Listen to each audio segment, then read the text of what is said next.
Welcome everybody once again, Thicc Boi Hours podcast, episode 28. We're one thick boy short of the Three Musketeers.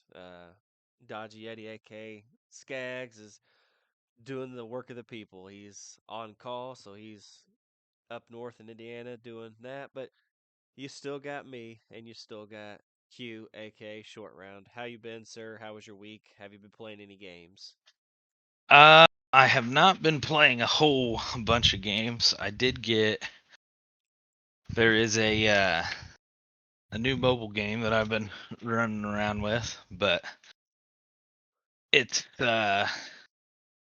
called Clash of Critters.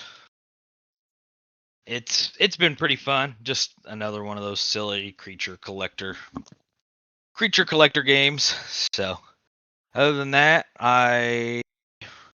let's see. I got Quake for the Nintendo 64. I'm going to start playing it here soon. I've got a bunch of my consoles hooked up. I'll have to send you a picture of my new setup. It's pretty sweet. Definitely, definitely. I have actually heard of Flash of Critters, Yeah. so I have not played it myself. Looks like we're not going to be blurring the background at the moment. But so what's a Clash of Critters about? Just a creature collector, so uh it's kind of a gotcha game. You sit there, so they give you pinballs, and you have they call it a pinball machine, but it's more of like a plinko machine. Yeah. So that's kind of your currency. And they kind of drop, and you're collecting these little monsters that can, once you collect enough of them, they can evolve. And you're fighting off hordes of zombies. Or I think they call them zombozos or something like that in the game.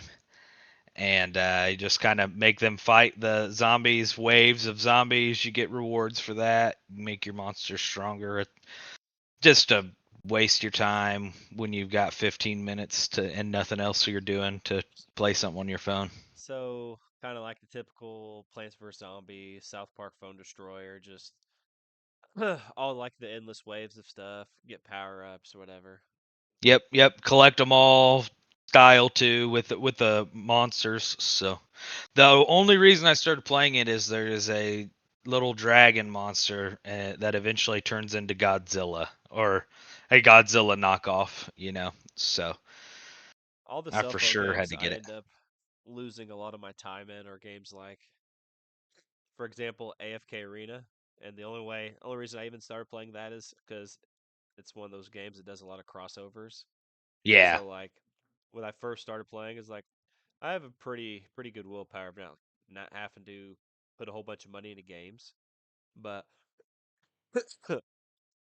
Lord Ines and Albedo from Overlord were timed exclusives to where you pay $15 or whatever. You can get one of them if you pay 30 or get enough of in-game items or whatever. You could summon the other one. So I ended up paying for get to get both of them, which was like 65 or $70, whatever the price was back then. But like that was back when the shop was going hard, and I even had Jordan playing AFK Arena. But Hmm. like anything like that uses crossovers like anime, or there was one even for like Dynasty Warriors slash Kessen that was like world builder. You can get Guan Yu and Liu Bei and all those people. So uh, definitely can get addicting over time.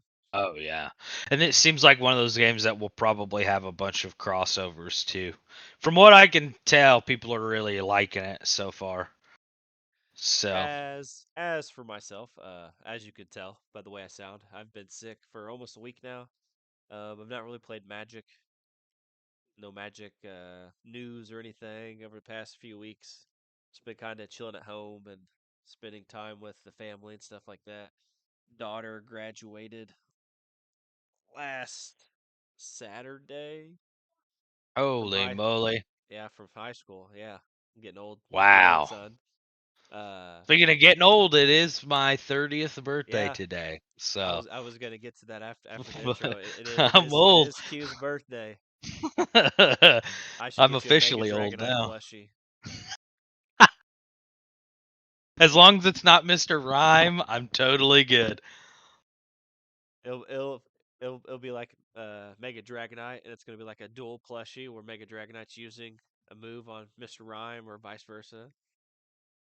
Heck yeah. But girlfriend's daughter also graduated, so they're both,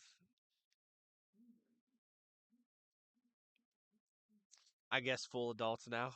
My Yep. daughter's To the win. boyfriend graduated last night. I went to his graduation with her, but I just been kind of taking it easy, trying to make sure I'm not sick when I go to LA because we got a lot of interviews. I did get accepted to multiple different events, Summer Games Fest, Dev Play Days. The live show for Summer Games Fest is on Friday. Play Days is Saturday. Multiple interviews. There's even some event after that, some mixed thing where we got interviews. Sunday's Xbox Showcase and Fan Fest, which we're going to talk about that today. I'll be going to Xbox Fan Fest. I got accepted to that, and then Heck flying yeah. flying home Monday. Hopefully not sick, but we'll see how it goes. I've not played a lot of Yeah. games. I tried to get a review code for this game called Wayward Sword, and it's been out for a few years. I think it came out 2023 on PC, but it was coming with a console port. But I got to check on that. That came out 2 days ago, so it's kind of like, if you heard me talk about Iuna Chronicles or that style of gameplay, it's kind of got like those pixel type sprites, but it's got strategy, it's got an RPG. I don't know if you and Skags would hate it or like it because it's not just like a straight up JRPG. So it's it's interesting. I'm not actually like got a early review code in a while because I've not actually like tried, but I wanted to really try to get that done before I went to LA, but I didn't get the code. So the next thing on the agenda is a the I'm about to say South Park. Sword Art Online Echoes of Aincrad comes out in July, so that's like the next set on reviewing that. Speaking of that, I started watching the anime over to kind of get back in the know-how in the realm of Sword Art Online. Not finished it. I'm on War of the Underworld at this point. There is a movie coming out at some point that's been working on. I'm pretty sure the creator recently passed away, so I don't know if there'll be any more anime adaptations. It's kind of a wait and see situation with that, but uh, my rankings for Sword Art Online still kind of stands so far with Yeah. what I reviewed for the website, but we'll talk about that whenever I finish it. I've been obsessed with that Project Aincrad. That's been the only thing I've been really doing because it's just nice just to relax, VR chat, not have to do anything, like not really focus. But I had leveled to 10, which is max. I had a whole bunch of weapons, uh, all the weapons I wanted that are available, and had like enough money that I could do whatever I wanted with. And uh, a guy from another guild, which is friends with our guild leader, his name is Star King. He sometimes when you get to level 10, there's nothing to do, you bored, you create things to do. So he asked if I was talking to one of the developers because they frequent the instances on there, and he's like, "Anybody want to play Teleport Chicken?" And I had no idea what Teleport Chicken was, but you can start to build up an idea of what this might encompass. When you die in Project Ironclad, we talked about this when I wrote the article. You go back to level 1. You lose all your inventory, experience, money. Mhm. So what Teleport Chicken is obviously there's parts of the map that aren't fully finished or developed yet. So you go as far as you can, the highest point to the edge of the map, and you jump off. And you have teleport crystals, and you aim the teleport crystal whichever one of the three cities you want to teleport to. Well, I didn't know if they were like yanking my chain or pulling my leg at first. So like you have to kind of go over to the edge of the cliff and fall down to like this little area. And as soon as I started to fall, I immediately teleported away. I'm like, I don't trust this. And then I see them come back from the teleport location as well. So I'm like, okay, let me run back over and we'll try it once. And so I didn't know yet, but the developer also she ended up dying on the first teleport chicken.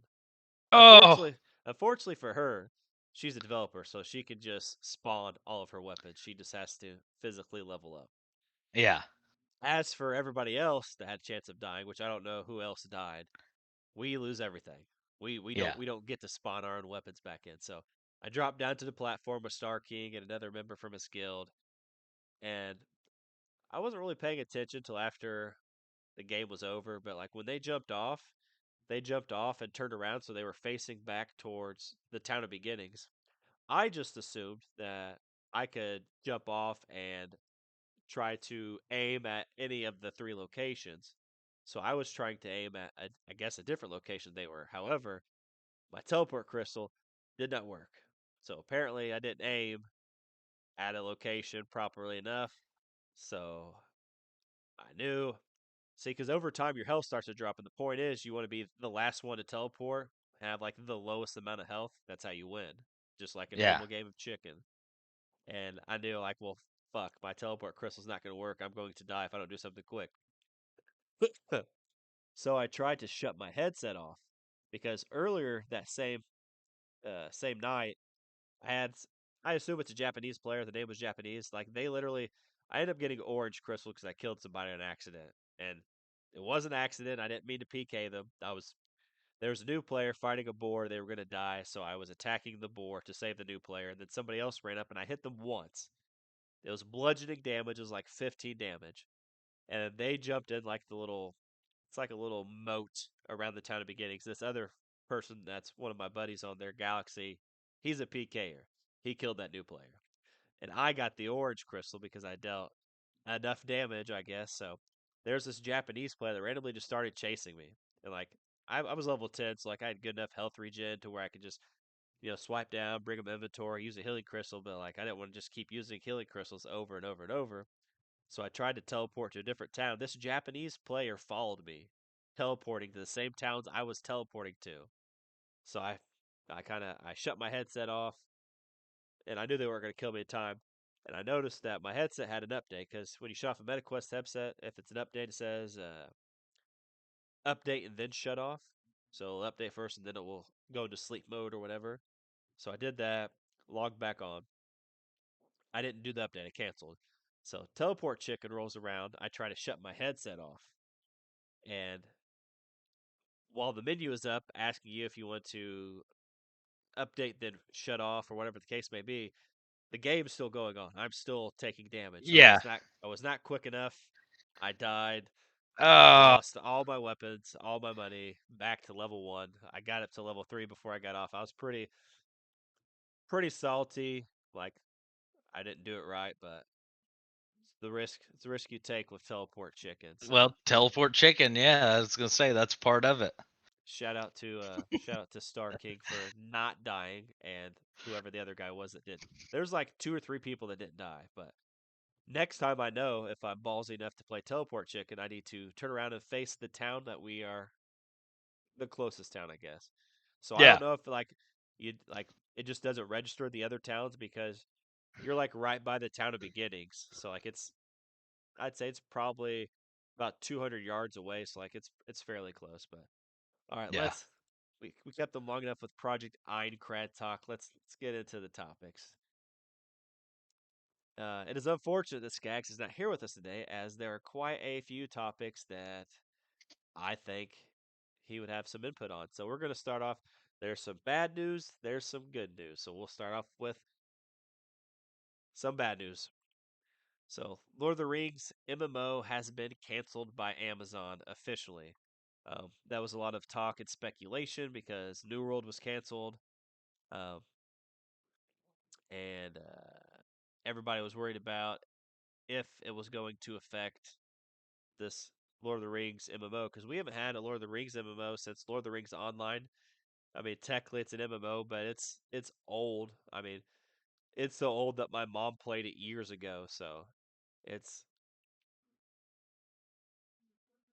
we need something new. We need a breath of fresh air. So, but they canceled New World, which I know Skag's very sad about. You could go to the YouTube channel and check out the previous video where he gave his thoughts on saying his final goodbyes to New World. But confirmations come from Eurogamer, which report on the cancelization of a game as part of investigation in Amazon push towards generative AI and subsequent widespread layoffs. Um, Amazon Games boss Jeff Greatest told Eurogamer, our creative team continues to explore a compelling new game experience that does justice to Tolkien's world. We are closely working with Middle Earth and remain excited about the IP. So, uh, Lord of the Rings MMO was thought to be dead back in October when Amazon confirmed it was walking away from making new content for its MMO, New World, amid huge layoffs affecting over 14,000 roles at Amazon. According to a report by Bloomberg, these layoffs included significant cuts to Amazon's video game operation, which reduced development work mainly in Irvine and San Diego offices. Bloomberg said Amazon was cutting back especially on MMOs, sparking concern for Lord of the Rings MMO at the time. A former Amazon games developer hit by the cuts suggested that the MMO was dead at that time. But we won't get into too much there, but we do know it has officially been canceled. There has been an announcement made. So kind of want to know your thoughts. I don't think I ever really asked you how big you are into Lord of the Rings, but I feel there's like a lot of Lord of the Rings games that could exist that would be like fairly popular. I want to mention a game from Xbox 360 called. I know a Fun Speculation watches this on YouTube because I share it out on all my social media. Fun Speculation, one of his favorite games of all time is Lord of the Rings Battle for Middle Earth 2, which is a turn-based strategy game on 360 for Lord of the Rings, and it's something that we didn't really get back then. Like we didn't have a lot of like Command and Conquers. We got some, but like Mm. games in that realm, and then like Lord of the Rings: The Third Age. It's one of my favorite games of all time, and that's a really good turn-based kind of with the basis for the game is like there's like a shadow fellowship like off to the side, kind of like shadowing Gandalf, Frodo, Aragon, and all them as they're going on the journey to Helm's Deep to destroy the One Ring. You get to play as Barathor, which is a kind of like the equivalent of Aragon. You get Idril, which is an elf. There's Elagos. There's a guy named Hadhod. A few other characters I can't remember the names off the top of my head. But you get to play like there's time where you get to use Aragon, you get to use Legolas, you get to use Gandalf. So there's that. And I'm just kind of interested on your thoughts on a potential the obviously the cancelization, but like Lord of the Rings games in general, and like, do you think an MMO could survive in this day and age? Um, it's hard. I think it's hard to make a big IP into an MMO like that. I think where things like New World and everything that had what they had going for them is here's a new didn't mean to do this, but here's a new world. Here's a new concept. Here's a new place to explore and everything. And so it makes you feel like your character is important in some way. You want to go explore. For me, sometimes when it's those big IPs, it's like, yeah, would it cool to be able to like explore the Shire and explore the forests and go to Mountain Doom and all that stuff? Sure, that would be awesome. Uh, I like Lord of the Rings in that way, but it's also kind of just feels like you're running around in a place that you've already experienced, whether you've watched the movies or read the books, you know? And so to me, I feel like a lot of people are like, yeah, I mean, I don't like Lord of the Rings that much, so it's not a game for me. I think you kind of talked about Elder Scrolls Online a little bit. I think that world works good because yeah, you get to explore a lot of that world in the different Elder Scrolls games, but you're your own character. You are starting, and I know most MMOs kind of try to steer you down the path of like you're just another hero in in this world, but I don't think the large IPs are going to be able to keep people like they want to. I think New World games like that where it feels different, it feels new, it feels fresh. That's where they need to zone in with the MMOs. Now, and Lord of the Rings MMOs, like I wouldn't want to be Chris and Quentin going to Mount Doom to destroy the ring. Uh that's not our story. That's a story that already exists. The Yes. one thing that an MMO can get me is like obviously we want the world like Gandalf can maybe give you a quest or Aragon can give you quests like to see those characters pop up here and there. That's all right. That's cool. But the point is for us to be about try to mix MMO and immersed within like the same word. I'm The point immersed. the point of an MMO is for the players to get immersed in the world and kind of create their own story. For Yes. example, Elder Scrolls Online is like there is lore, but like when you go to play through quest lines and stuff like that, like you're not being this specific person with this linear quest line to do this. You get to you can do this quest line, create your character however you want to, abilities, skills. You could do half of it. You can go kill this gar. Like you got to have like ways to branch out so people can create their own story because that's how people get immersed. People use worlds like and that I mean just any video game world in general. People use those worlds as a kind of escape.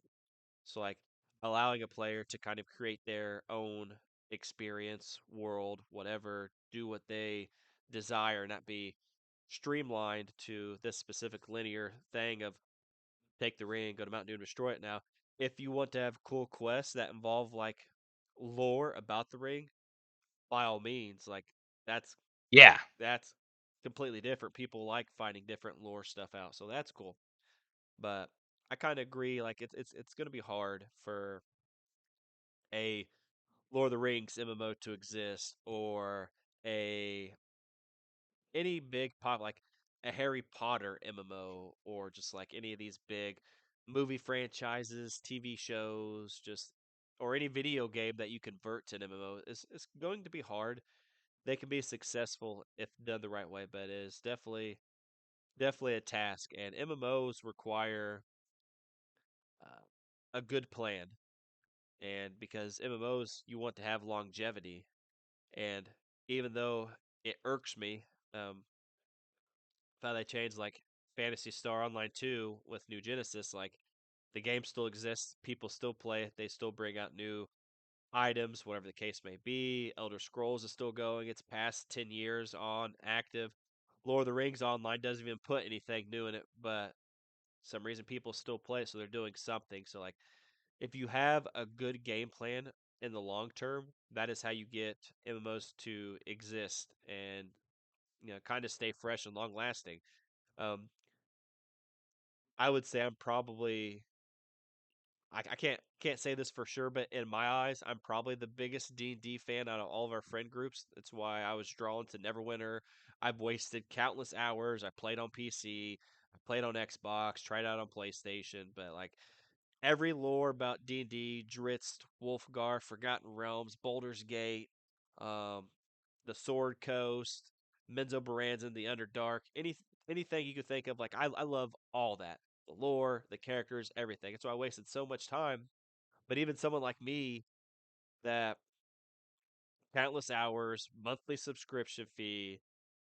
Like I finally gave up on Neverwinter. I don't remember exactly when I gave up. It was probably around the time that I moved to where I live now. But like I love Christmas, and Neverwinter has this winter festival. And what it does is every day you log in, you get this. We'll just call it a bag. It's called like a gift of Simril. And what it does is you join a party of people, and like you look at somebody and you drop a gift of Simril, and then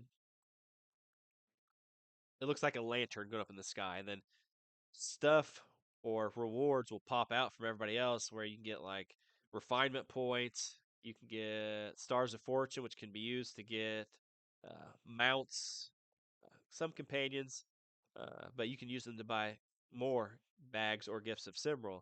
And like these gift groups would last like 12, 16 hours because there's people that have like 14 to 16 characters. I only had two. So like you're only getting two characters worth of gifts from me, but like thought this thing was cool. Every year friends would come back from the game just to do this event, but the rewards never changed. They changed like twice and then they stayed the same. They've been the same for like the last 6 years. So like you got to have a good game plan. And there are some games that kind of get overshadowed. Have you ever heard of Lord of the Rings Shadow of Middle Earth? Or is it Shadow of Middle Earth? I think it's Shadow of War, Shadow of Middle Earth. Have you heard of those games? I think so. Yeah. They're like it's for sure Shadow of War. I forget what the second one's called. I'm drawing a blank, but like I really enjoyed that game. I never finished it because so much stuff came out at the same time. It came out right around the time of Xbox Project Scorpio came out right before uh the Series X and S's were announced, whatever. But like it has this nemesis system, which is kind of cool. So like you have these characters that you play as a character. You don't create your own, but you get to go through the world.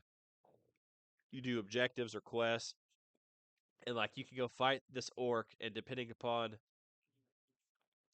you should look it up later too and check it out. But you can fight an orc. It's like Urlog the Terrible, and like he might have weaknesses, strengths, and like if you try to use a strength against him, it'll piss him off. He'll get enraged, then his level increases, and like if you kill him, you can like advance to like taking over this particular area. And like it's like a hierarchy. That's the word I'm looking for. It's like you have these orcs, these orcs, these orcs, and then you got like the head honcho. Like you can interrogate people to find out other people's weaknesses. You can go like to spread death threats and all this other stuff. Like it's pretty cool. I know I'm not explaining it to give like the full credit that this nemesis system deserves, but the game is really good. I think it's Shadow of War is what it's called. Lord of the Rings Shadow of War. You should check it out. Yes. Yeah. But it is really good, and I never finished it. I will go back at some point, but like a game like that never really got the credit it deserves, and like some of that's because it gets overshadowed. But like they have a chance to, as long as Amazon, can not just do Amazon things to keep getting bad spotlight and laying off people, but they have a chance to do something with the Tolkien IP that they can like. I know a lot of people don't like the Ring of Power series. I do. I like seeing the second age stuff, which obviously they don't have access to the third age stuff because it already exists. We already know what happens. But the second age stuff, it's kind of, building blocks for what leads to the third age and stuff like that. I like the series. And I think Amazon can do good, but they got to buckle up and get focused. But we have some positive Lord of the Rings news because Warhorse Studios, the team behind Kingdom Come Deliverance, has teased its upcoming Lord of the Rings game. And Okay. last week, um, yes, this is last week. This article is dated May 27th from IGN. Last week, Warhorse confirmed it's making a new game set in the Lord of the Rings universe. Following months of speculation, when Warhorse announced the Lord of the Rings game, it called it an open world Middle Earth RPG. So it's unclear which era of Tolkien's fantasy setting the games take place, but it seems likely to follow the template established by the studio's hugely popular Kingdom Come Deliverance. The project is expected still to be a ways off from releasing, meaning we probably won't see it for a while. However, Warhorse teased some details during a recent community stream. During the stream, communications director Tobias Stolz Zwilling said that the next Kingdom Come game will release next fiscal year, meaning it's approximately a year or so away from the release. Lord of the Rings game, however, doesn't have a concrete timeline that can be shared yet, which suggests it's likely years away from seeing the light of day, which usually um, they don't go in full production until after whatever game they're working on releases. So I would say probably 4 to 6 years from next year. The Middle Earth team is led by Victor Bokan, the director on Kingdom Come Deliverance 2. Stoll Zwilling noted that Middle Earth game is a passion project, and there is a mind blowing team that's ready to dive deep into the universe to make a great game. He also described the game as deeply immersive, with a living world packed with interesting characters, memorable places, and of course, a strong narrative focus. He went on to state that the team strives to be the new kings of the RPG genre, which with every project it makes, both Kingdom Come and in Middle Earth, and wants to continue to lean on the studio's formula that fans love so much. And this is a quote from Stoles Zwilling. It's important to remind everyone we are only working on the games we want to work on in the way we want to work on them. It's our stuff that stands us out a bit apart stand us out a bit apart a little bit without this is just worded weird. This and this is exactly how it's worded. That stands us a bit apart a little bit without shit talking anyone, only a little bit. Stands us out a little bit for maybe other big studios. As long as we have this power and this trust, I think we will absolutely rock. There are a lot of other Middle Earth games out there, including Shadow of Mordor, Shadow of War, which are some of the most beloved modern games in the franchise. However, there's never been an expansive, proper RPG in the universe. Most games are action adventure, MMOs, or strategy games. Warhorse is looking to scratch an itch that fans have not had for years. Not unlike IO Interactive being tapped to make a 007 game. And so that's pretty much it. So bad news topped off with a little bit of good news. How do you feel about the open world genre and about a Lord of the Rings being kind of an open world? I don't think I've ever got your opinion on open world games. I like an open world game. I like true open world though. I want to be able to accidentally wander into a place and just get the absolute fuck beat out of me if I'm not ready to go to that place, you know. I appreciate where games used to be where it was like, hey, you know, this is very even though they felt kind of open world, it's a very linear path that you're on and they're doing it to help Huh. everyone else, you know, or to help the game feel right, help you feel strong and everything. But I love open world games where I can go and maybe I want to try my goofy, janky build on somebody that I definitely shouldn't be able to beat, but I'm so good at dodging or I'm so good at blocking or whatever it may be, I can go try to beat that guy I shouldn't be able to beat, you know. I think that stuff is really cool. True open world. As far as an open world for Lord of the Rings, it can be done. I think to kind of go against what I was saying earlier. The big IPs. I think they have such a hard time, but also such an easy time because it's like, hey, you do already know this world, so you can get in. So I could see a lot of people being like, okay, I'm familiar with this place. These are the places that I want to explore. This is my little character that I've made. But I think what a lot of these big MMO open world games are missing is something that, you know, we talked about Sword Art. Sword Art has this, even though it's an anime. Let me have a job. If I want to be the guy, and I know it always comes back to this, but this is what I like to do. If I want to be the guy who only fishes, never done a single PvP combat, never went and did a single raid. I've never went out and mined. I've never done anything else, but I have hit every fishing hole in every single place that I can explore. If you let me set up a shop, let me be the fishing guy. I'll make fishing poles for people and have lots of fish to sell and like if that's what I want to do with my time on the game, I feel like I should not only be rewarded for that because there's plenty of people too who aren't like me who would just want to do something silly like that. mining and crafting a lot of times in these games are important. It'd be really handy to have a guy who's on a server where it's like, hey, all I do is make swords. So if you go and mine and you don't care about all the ore that you have, I will pay you more than whatever NPCs are paying for the ore because I can make good weapons out of them. And so if um, I'm that guy, people are going to come to me. They're going to sell me lots of ore. I don't have to go out as mine as much. I can make cool weapons. People will come to me to buy weapons, and it makes your experience feel better. Uh, I think it can be done with. You can make a good MMO out of any game. It's just hitting the right niches or a good open world game. It's about hitting the correct things that people are looking for. Like Hogwarts, was it Hogwarts Legacy or whatever the newest Harry Potter game was that came out a couple years ago? Yeah.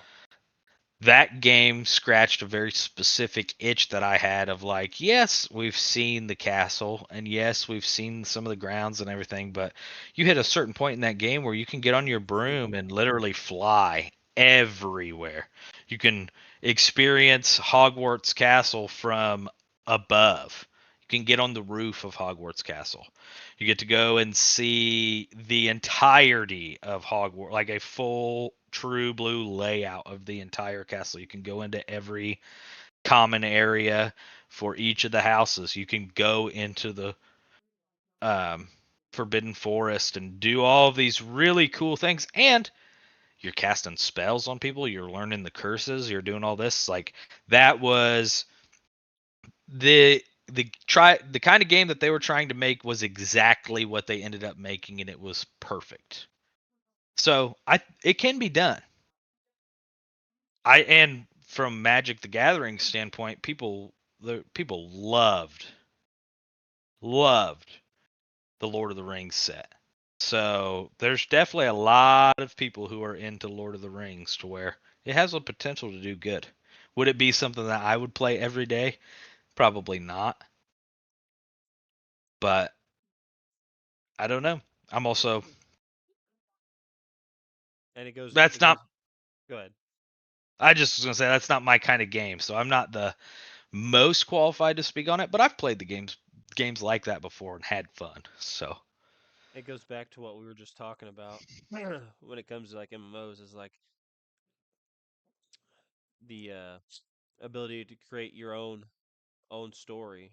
And I that thing just popped in my head when you mentioned Hogwarts Legacy. I just started playing it a few months ago. Like I'm not very far, but like you get to go into whatever house you want to go into. You can leave and go do whatever. Once you learn, I don't know this 100%, but like I'm sure once you learn uh, unforgivable curses, like you could use Avada Kedavra on somebody, on whatever, a teacher, or whatever the case may be. Is like you were exactly right when they said they made the exact game that they wanted to, and just the I'm talking about. I've played a tiny bit. I'm like maybe like 4 to 6 hours in, and I explore everything.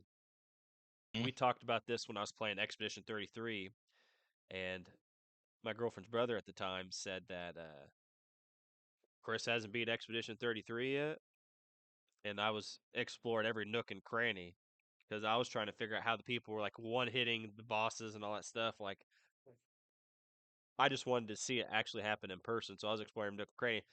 I beat it, and I was done in 6 hours. Like I just ran through the fucking game to beat it. So like being able to go at my own pace. I've not played uh, Elden Ring.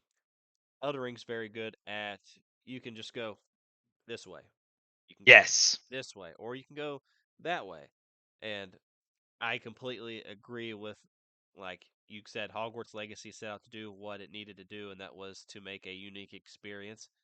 Is there Harry Potter stuff in the game? Absolutely. Is it the game? No.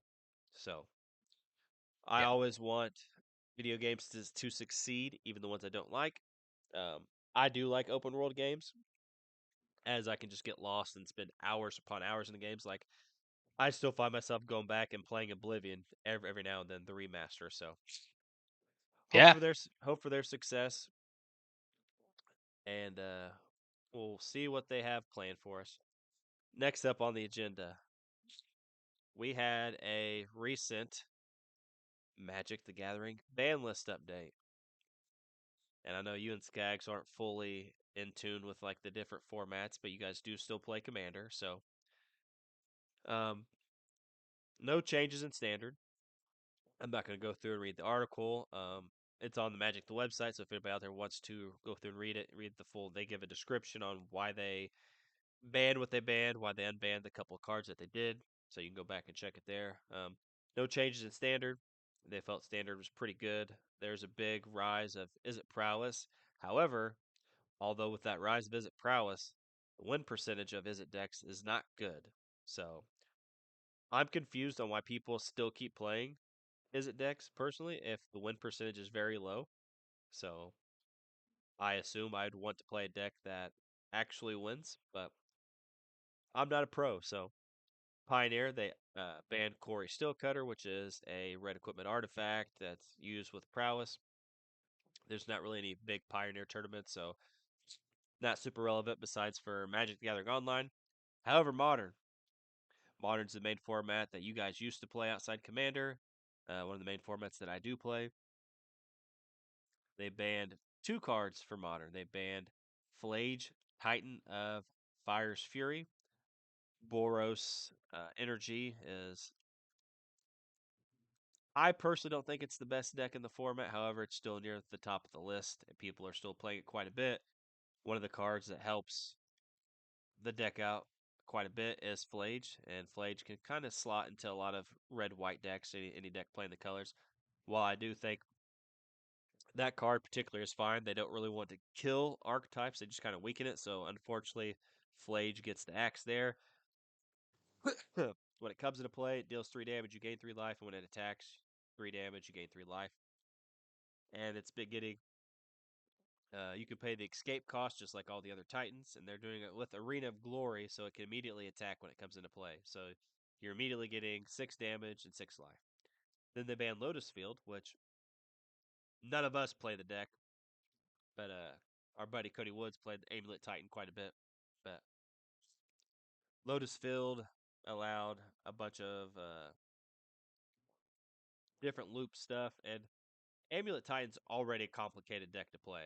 I already don't play it. Like I like land based decks where the lands do stuff, but like Amulet Titan is just so complicated. Like I say I'm a pretty fairly competent Magic player, but a deck like Amulet Titan, I need a full night's of sleep. I need to read a study guide. I need to read Dominic Harvey's 16-page primer that he wrote about the deck. Like the deck is really good. There's people way better than me that have trouble playing the deck, so deck's not dead. It's just weakened quite a bit with Lotus Field, so hopefully it kind of dies stuff down. Now the unbans. Before Modern Horizons 3 came out, Living End was a fairly popular deck. I played Living End. I tried to get you to build Living End. Um, it was one of the choices I mentioned back when you decided to build Mill instead, which I think Mill's kind of more your thing than Living End was, and I think you had more Yeah, fun with Mill. I did. Violent Outburst was banned at the time because it's an instant that gives your creatures +1/+0, has Cascade, so you could do it on the opponent's turn and then protect it with Force of Negation. But that was before Modern Horizons 3 came out, and so they banned it, and now they have unbanned Violent Outburst. You could still cast on opponent's turn, you could still protect that Force of Negation, but there's been more sideboard cards printed. There's an artifact that says if mana is not spent to cast a spell, it's countered. Plus, you have Chalice of the Void, all the other stuff to prevent it. So we'll see if it becomes a problem in other people's eyes. I think it's fine. But a card that is unbanned, um, I'm always happy to see cards get unbanned. Like this one doesn't get me like super excited. Like it doesn't make me jump out to have to go build a deck to play it. But they unbanned Umezawa Jite. And this card Okay. has been like it's like a Bloodbraid Elf, Jace the Mind Sculptor, Bitter Black. It's been on the modern ban list for like ever. I don't know if it got banned after modern was already started or if it was banned before, but it is an equipment that costs 2 mana, equips for 2. Whenever equipped creature does combat damage, you put 2 charge counters on it.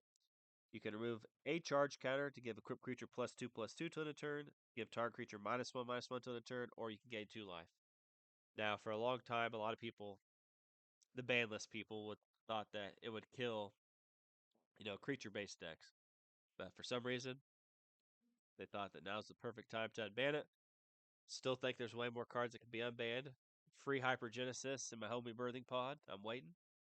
Um, Legacy, they banned Undercity Informer. It's one of the cards that is for like the Oops All spell deck. Um, you can pay 1, sacrifice it, you mill your deck, bring back Narc Amoeba, Stasis Oracle, or whatever the case. So it's one of those style decks.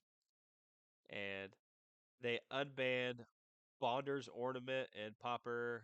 Nothing I don't even know what that card does. And Alchemy, no one cares about. The rest are pretty mute. So we're mainly going to focus on the modern part here. No standard changes. I guess you can give your thoughts on that. But modern, they banned Flage, banned Lotus Field, unbanned Violent Outburst, and Umazawa's Jitte. What do you think about no changes in standard and then the bans and unbans in modern? um, I know this kind of happens every time we talk about the ban list.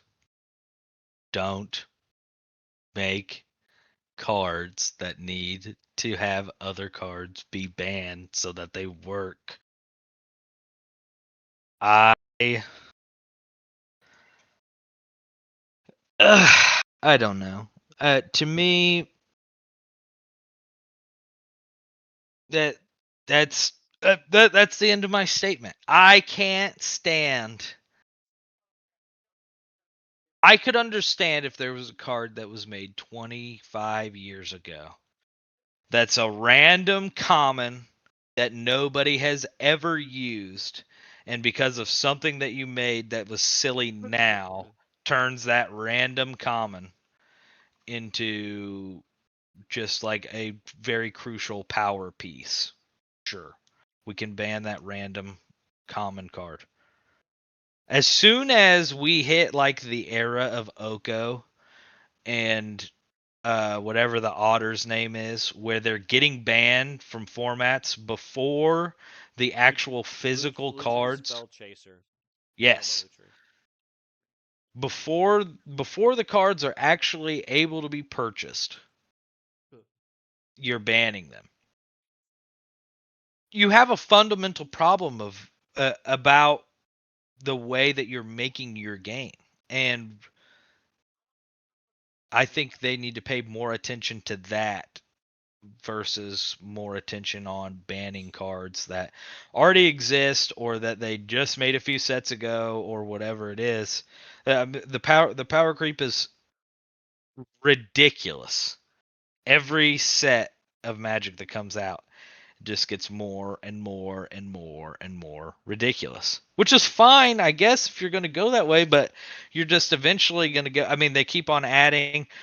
What are all those new cards now that have like I saw them in the spoilers where they have like built-in other card effects as I don't know if they're it gave me the same vibe as like when the dungeon when you could do like the um what was it exploration or they could go on a quest or whatever it was but they had the little side section on the card that was like if they're questing this happens. They have those but now they're like just fully like tutors built into creatures and all kinds of crazy stuff. And yes, they have a cost and everything, but people you know how people are. They figure out how to use and abuse everything that you give them.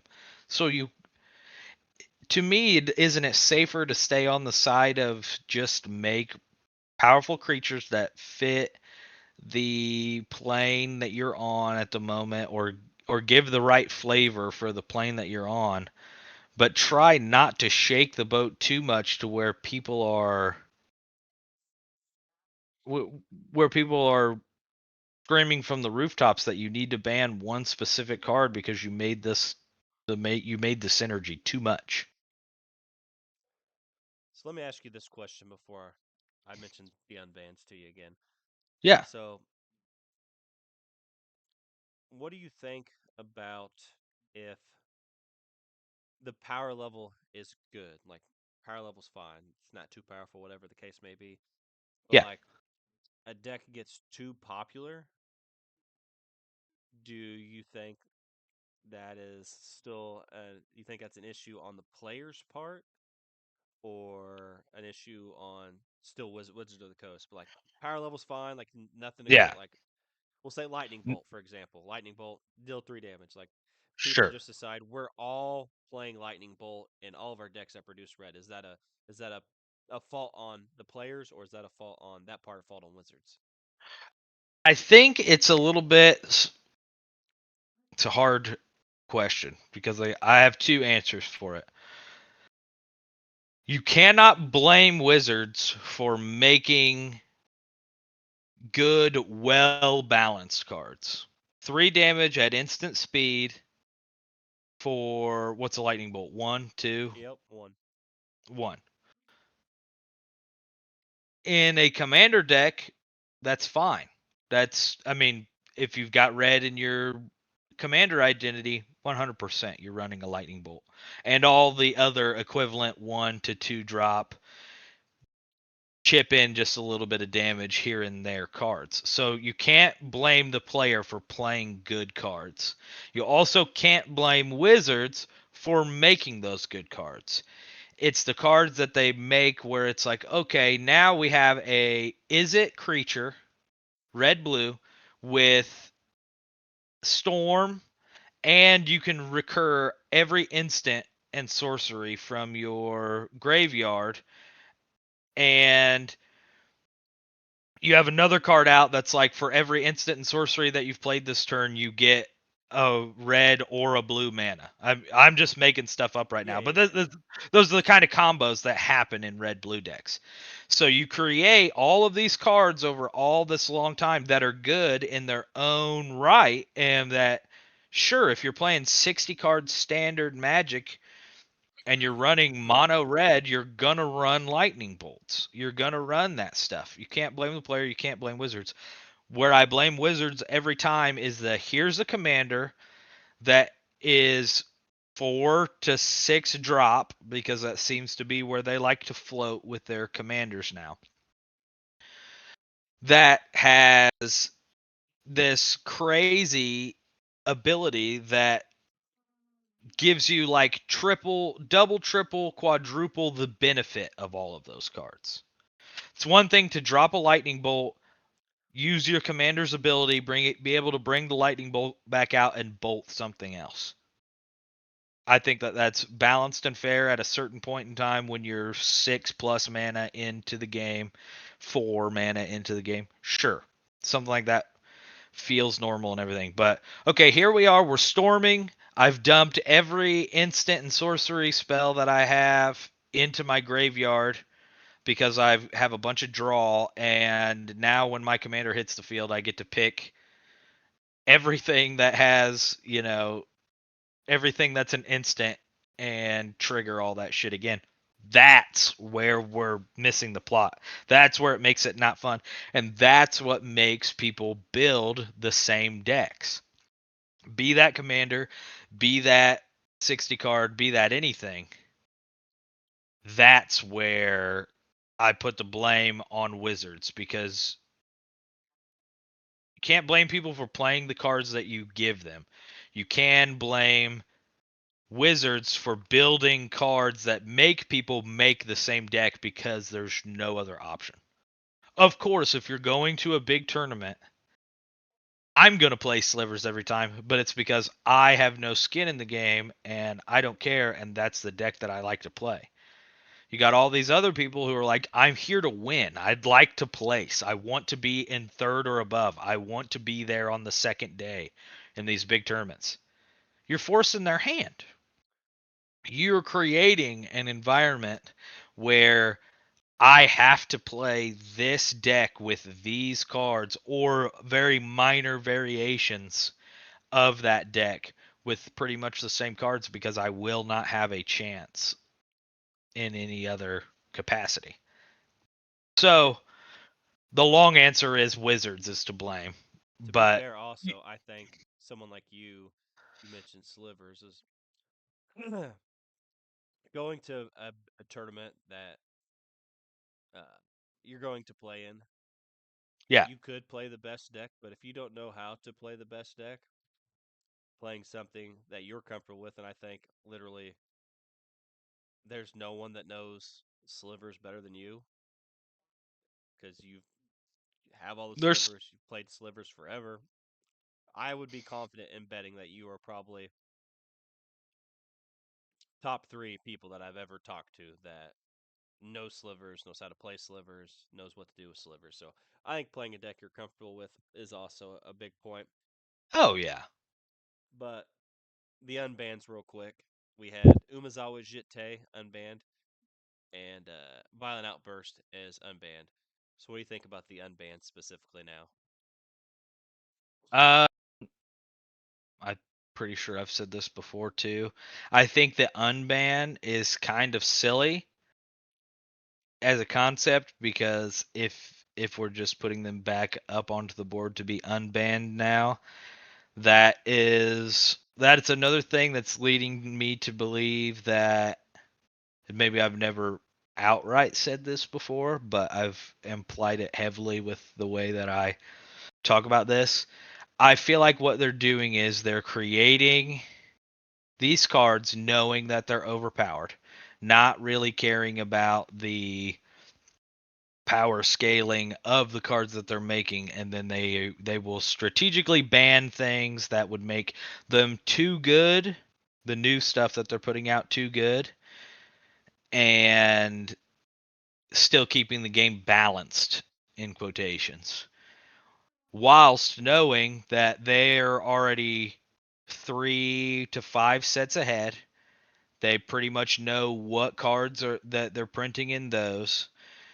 The only thing that they're probably not down to is heavy play testing and artwork at this point.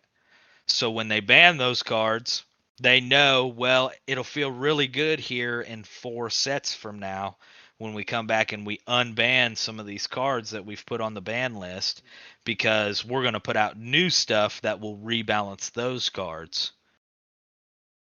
I mean, I guess that if you're writing yourself into a hole, if you're creating cards that are too powerful and you're changing the meta every time that you do it, power to you. I guess that's one way to do it is, but well, look, we're giving these back to you. Isn't that such a great thing? That's one way to do it. I'm sure many people are like, yes, thank God. Like when painters, um, what's the scarecrow? Painter's Painter's servant. Servant. When it got unbanned, I was like, okay, that's pretty cool. And then I started thinking about it. Painter's Servant had one of those really cool altar art. Um, was it Schematic. Infirexian or schematic? Yes, and you could buy that schematic for like $15 when I was building Reaper King. I was gonna buy a Painter's Servant and buy that version of it. And I was like, I mean, it's on the ban list, so I can't use it. So I forgot about it. They unbanned Painter's Servant. You can't find one of those schematics for anywhere close. You can't even find a Painter's Servant for anywhere close to $15 anymore. I And bought a so, Russian one for Animar before when I was being talked into, diving into CDH a little bit. When I yeah, was modifying Animar, I bought a Russian one for it was like $60. exactly. And so this was big tinfoil hat on conspiracy Quentin, but they watched the secondary market heavily.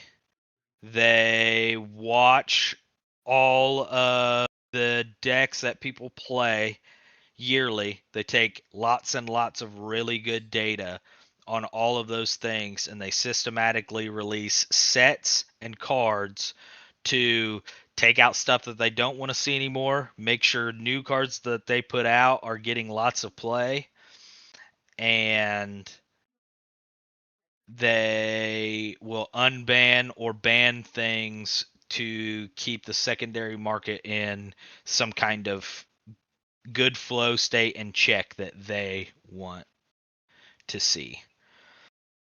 Not that that's unfair. That's their company. That's what they do. Those are the cards that they make. But they need to stop disguising it as a, well, we're trying to keep the game fair, and we're trying to help people out, and we really want to see people play. Can't tell you how many times I've heard that we want to see people play diverse decks, and we want people to be able to play whatever they want, and we love that so many people love so many different combinations of colors and combinations of creatures. That's flat out, straight up, just a lie. They really like the exact cards that they want to be popular, so that they can accumulate as much money as possible in as little amount of time, whilst also keeping a heavy chokehold on the secondary market that at one point in time was out of their hands and out of control, and you could really sit down and make a whole bunch of money. When I started playing, and you started playing way before I did, by the time I started playing, it was worth it to buy a $5 pack of magic cards, because every set that came out, you had a possibility of getting a rare or higher that was at least $5 or more. And that's if it wasn't foil. And that's if, you know, so it made people buy packs, it made people do all the things, but now it's like, well, don't even waste your time buying a regular pack of magic cards. You have to buy uh Collector booster. the collector booster. And if you don't buy a collector booster, it's not worth your time, and a collector booster is, $35 around there. a lot more money. Um so I don't know. That's my whole take on all of it. I'm going to make a prediction right here, Okay. live on the podcast. You talked about Wizards watching the secondary market. So they unbanned Mox Opal, right? Mox Opal, zero cost artifact for everybody out there that doesn't know. Um, its ability is Metalcraft. If you have three or more artifacts, Mox Opal taps for one mana of any color. It costs zero. Went on the ban list a long time ago. Um, obviously enables fast mana, some other stuff to do, but they unbanned it recently, last year. And my prediction is that there is a set coming out to where there will be a reprint of Mox Opal on whatever they call those things, the special guests, mystical archives, masterpieces, what expeditions, whatever they want to call the special players stuff that comes out, and how you have a special spot in the play booster or the collector booster. I'm predicting Mox Opal I think that's a very good and fair prediction.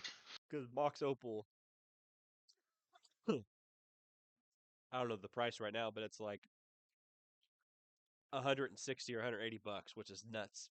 Because you know how much I bought my Mox Opals for when they were banned? How much? $30. Ooh, very So nice. big price stonks investment there, even though I bought them to play them on Legacy. But we have a little bit more Magic to talk about. Um, there's multiple Magic tournaments going on this weekend. There's an event in Prague. They're getting ready to start the modern part of the Spotlight Series and all that stuff. But we have a regional championship going on right now in Washington, D.C. The metagame breakdown for day one, we have Is It Prowess at 22.9%. And then the next closest deck is Four Color Control at 8%. Demir Excruciator at 7.7%. Mono Green Landfall 7.6. Is It Spellmental 7.2. Azorius Momo, which is kind of like blue white, but it's based around like Momo, which makes your first uh, flying creature cost less to cast, so it's kind of like an aggro flyer type deck.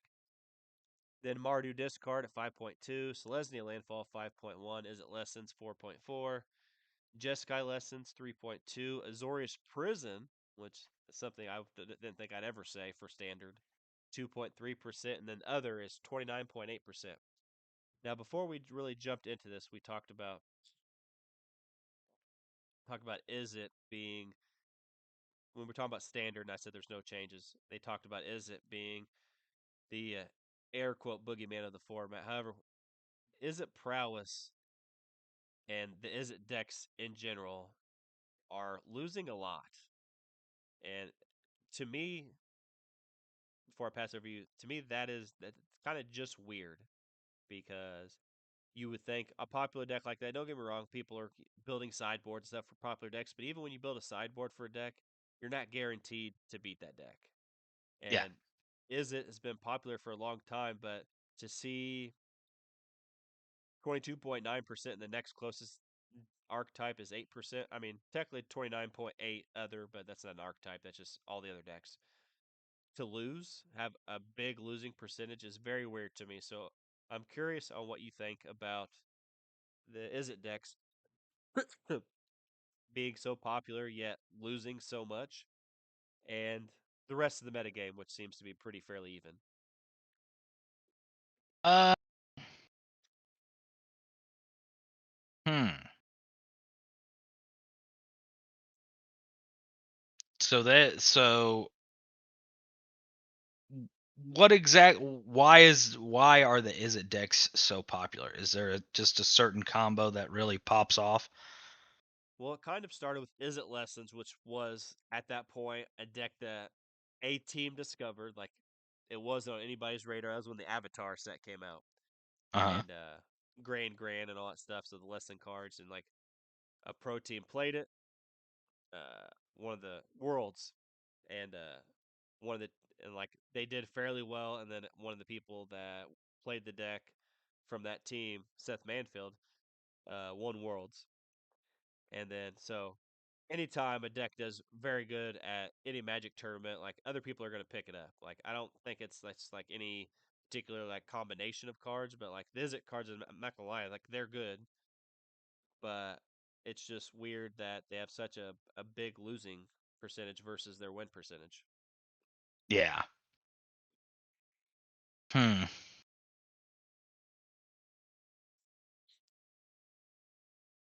And like the rest of the decks metagame percentage is pretty fairly even. 8, 7.2, and like it goes down from there like just a couple like point percent points. So like it's very Yeah. weird.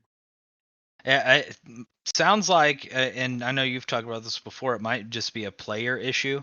A lot of people saw this team kind of come up with this and say, "Hey, it seems to be working for them." And I didn't used to be a believer in the whole um, the player really makes the deck vibe.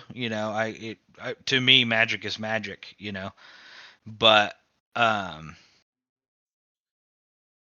that's kind of sounds like what's going on because I've seen you play some decks that I've built that are janky, and still you'll beat me 10 times with your deck, and then we'll swap decks, and then you end up beating me just because I wasn't as familiar as I should have been with the deck that I built, and you're very familiar and competent Magic player, where sometimes I feel like I'm too one track minded when it comes to playing Magic, and I have an idea of how the deck should run, so I'm going to try to run it like that, and I don't give myself very many avenues.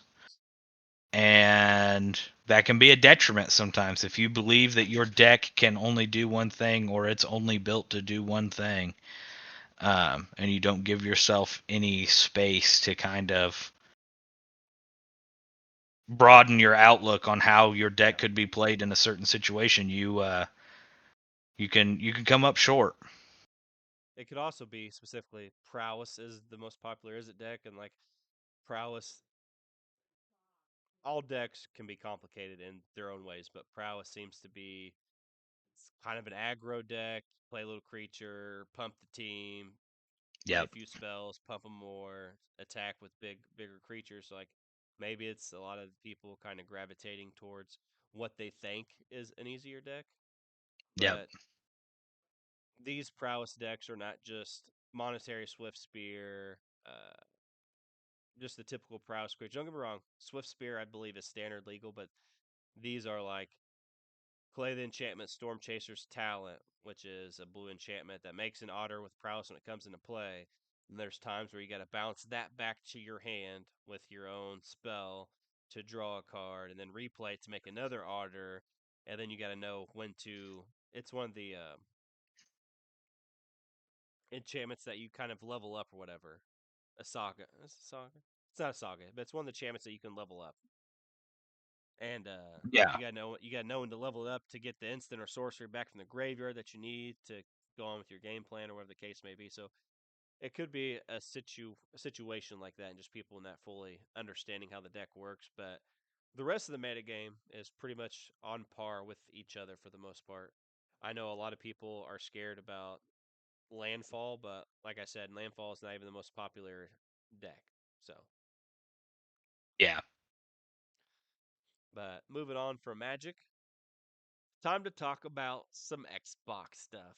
As we're heading, Oh. like I mentioned at the start of the show, we're heading. We'll do some good news, bad news, and then we'll go to the rest of the news. Um, uh, as I talked about at the beginning of the show, I'll be heading towards LA next Thursday for Summer Games Fest. Uh, Developer Play Days as Xbox. I'll be going to Xbox Fan Fest as well, my first ever Xbox Fan Fest. The first year that they bring it back after such a big turnout for the community showcase last year that was put on by a select few people. So shout out to those people. But I want to talk about Forza Horizon 6 before we dive into the full event. Forza Horizon 6 came out this month. I've not had a chance to play it. It is downloaded. I was trying to update it before the podcast started so I could get some time in, but I didn't get enough time to update it. Um, Universal acclaim 91 on Metacritic at the moment. And obviously, there's some dumb people that gave, like, there's some person that gave it a 0, which makes absolute zero sense to me. Like, not even people that, like, hate the game gave it a 0. So I don't know. Probably just some stupid console war person, but like 91 on PC, 90 Metacritic on, I'm sorry, 91 on Xbox, 90 on PC. PS5's not been determined yet. It's been one of the, I think Asha Sharma said it was the early access event. If you pre-order it, you get the 3 or 5 days early to be able to play it, whatever the case is. It is the biggest game for that early access time period that they've ever had. User reviews is 8.7, which is really good.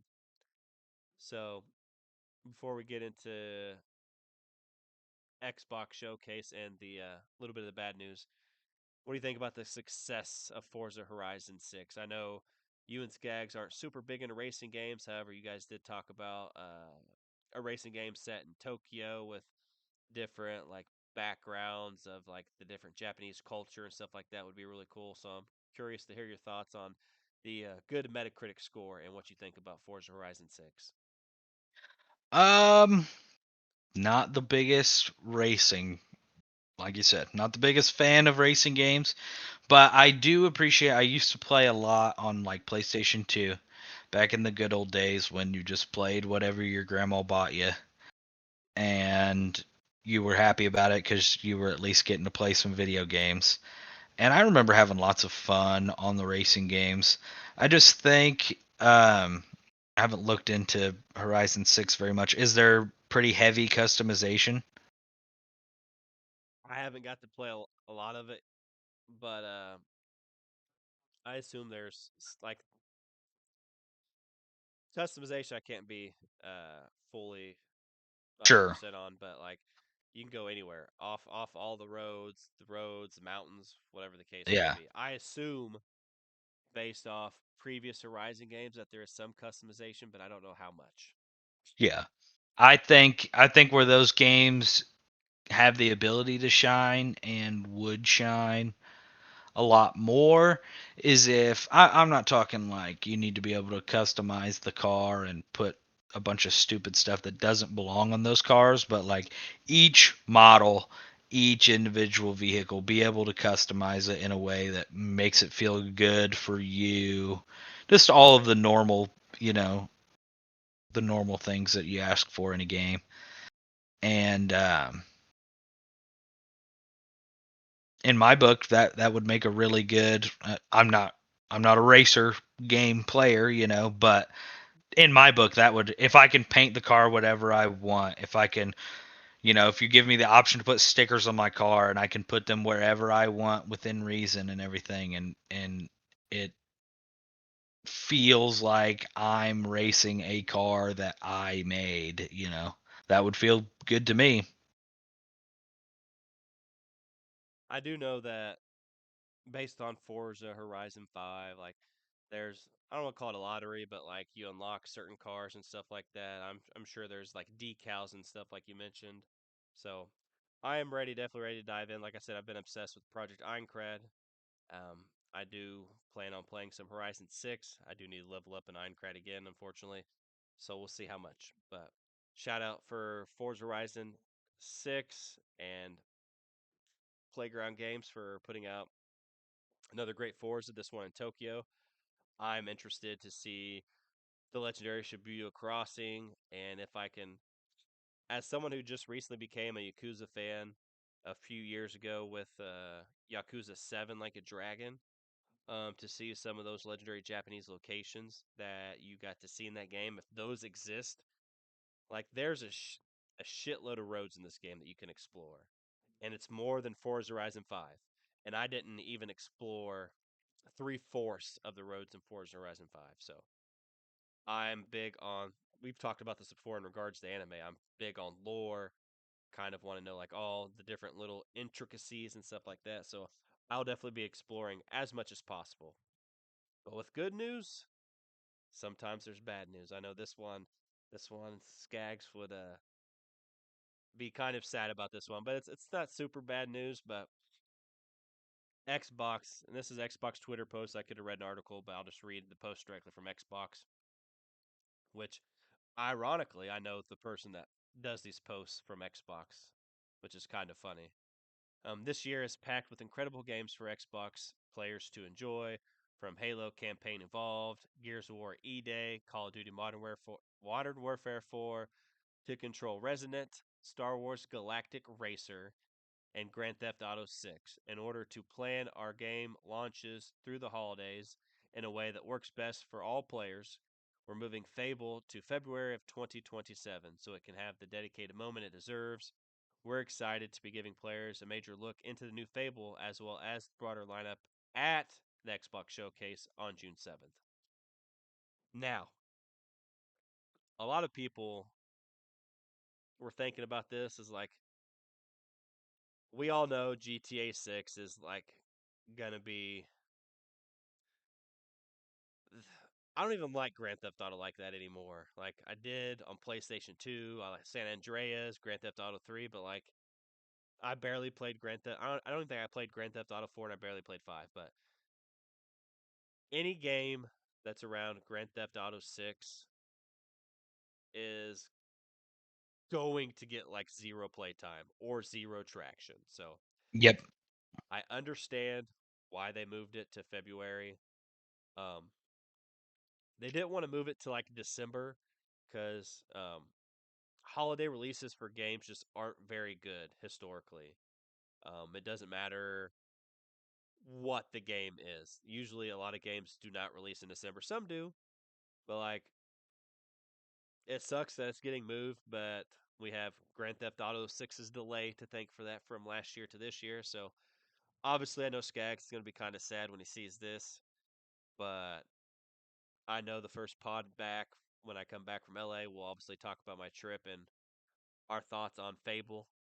So, what do you think about the delay of Fable to February, and just this stuff in general. It leads into mine and Skaggs' tinfoil hat theory a little bit. I'm fucking excited for Fable. I love Fable. I really want this game to come out, but we have been teased too many times that this is going to come out, and the project's either been canceled or whatever.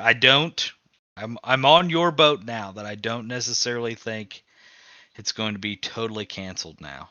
But GTA 6 has set this really bad precedent, I feel like, for lots of games now where people are really waiting for a game, and so now these game developers are like, okay, well, here's what we'll do. We don't want to disappoint anybody, so we're really going to work on this game. And then, oh well, if you want us to do that, we need a lot more time to do it. So they keep pushing back and they keep pushing back and they keep stalling and they keep stalling. And on one side of that coin, it sets up a lot of hype and a lot of people are going to be ready to play it. And it's going to be the best game ever because it took them so long to make it. On the other hand, people like me, I just want to play the game. When Grand Theft Auto 5 came out, the amount of bugs and I may be misremembering this, but I don't think you could even do the multiplayer for the first like 3 days that the game was out because there was so many issues and so many problems that they had. But that was fine because that first 3 days I got to play the story and I could still sit on Xbox Live with all my buddies and we could talk while I was playing the story. Get my bearings on, you know, shooting and the driving and the everything else, and then you get online and play with everybody, and it was a good time. I played that game every single day for a very very long time just because it gave me the option to be like there was a certain point where Cole and we saved up enough money to buy one of the helicopters that had the hook on the bottom. I don't remember, I don't know the names of all that stuff, but so there was a thing where you could have your personal vehicle and you could set it to where your personal vehicle would be locked if you got out of it. So another player couldn't come in and like steal your car.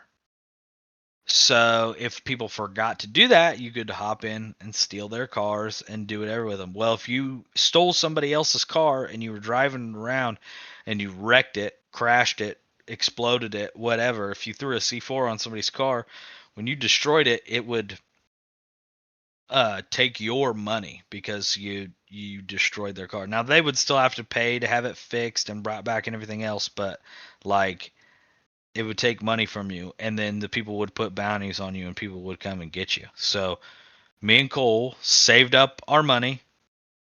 We bought one of those helicopters that had the hook on it, and we would just drive around and wait until we saw another player get out of their car.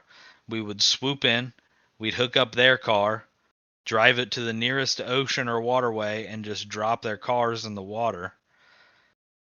It didn't ding us. We didn't get any negative money for that, but the people would still have to buy their new car. So we would wait until one of us got a bounty on us, and then we'd just kill the other person and split the money. And, a lot of people might say, well, that just sounds like a lot of stupid wasted time, and why would you do that? You could have just done all the missions and everything. Well, we did all the missions, and we did all of the extra stuff that you could do, and that was how we had fun. That whole long story to basically say people want to play games. The hype, the way that we have moved into this era of it's better to be in the hype zone than it actually is for your game to be out. We want people talking about the game. We don't care if people are playing the game. We just want people talking about the game. It's totally backwards to what all these companies should be worried about. Yes, you have to have hype, but IPs like Fable, IPs like Grand Theft Auto, IPs like Doom, any of these games that have come out and tried and true people loved, you don't have to have I mean, what's it been? 10 years for GTA 6? Probably longer than that. Probably longer than that. We don't have to have all this time of hype and everything else. If you guys don't have a game that's ready to come out, if you guys are still in way earlier development than you're telling everybody, don't start putting out videos and start getting people talking and getting the hype up. Get your game out.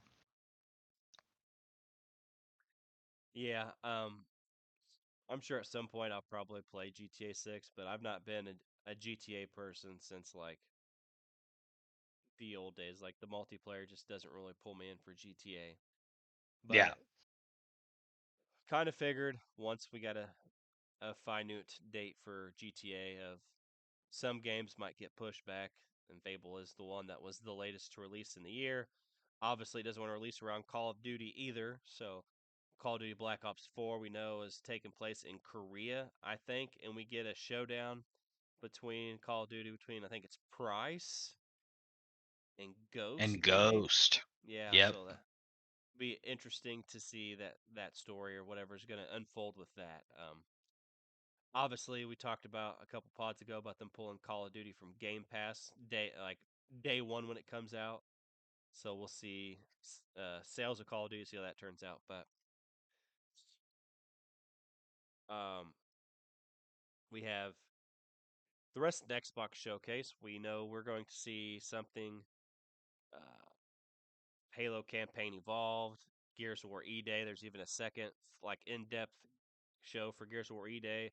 We don't know exactly what they're going to show, so um, I know you're not a big Xbox guy. You play on PC. Skags plays on PC. However, you do like some Xbox IP. Hmm. So, what I want one prediction about something that you think is going to happen at the showcase, and then something that you want to happen at the showcase. So, a prediction and a want. I'll go with mine first to give you some time to think. Something Okay. while you're thinking, also want to talk about a lot of people have been blowing up about Xbox is going to show like whatever platforms games are coming to in the showcase to they're going to show logos for like Nintendo or PlayStation, whatever the case may be. Is like doesn't bother me. I understand why some people are upset about it. Like they want Xbox just be Xbox, but logo's not a big thing for me. However, Yeah. my prediction is that Xbox has been mending fences with um, foreign countries, so to speak, in general. Japan, Xbox is not a huge thing in Japan, but they've been working to increase that partnership with those types of companies. So, my prediction is since Xbox has been mending the relationship with Square Enix, I predict that the third entry into the Final Fantasy VII Remake will debut at the Xbox showcase. And since it is debuting, is going to release on Xbox the same time it releases on PlayStation. That is what I believe. That is my prediction. So, whatever the third game is called in the Final Fantasy Remake series, that is my prediction. My want for the showcase is um,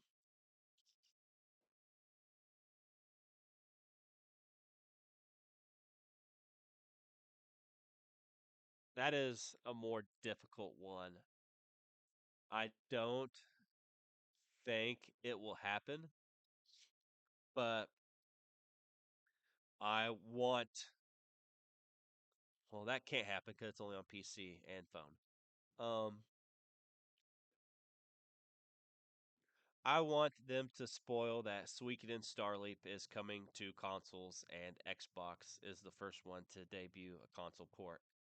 We have been told it is only releasing on phone and PC, but my fantasy, my hope is that Suikoden Starleap will be on all consoles, PC, and phone, and we're waiting to get information about it as we speak. So that is my want. So we can start leap announce for Xbox.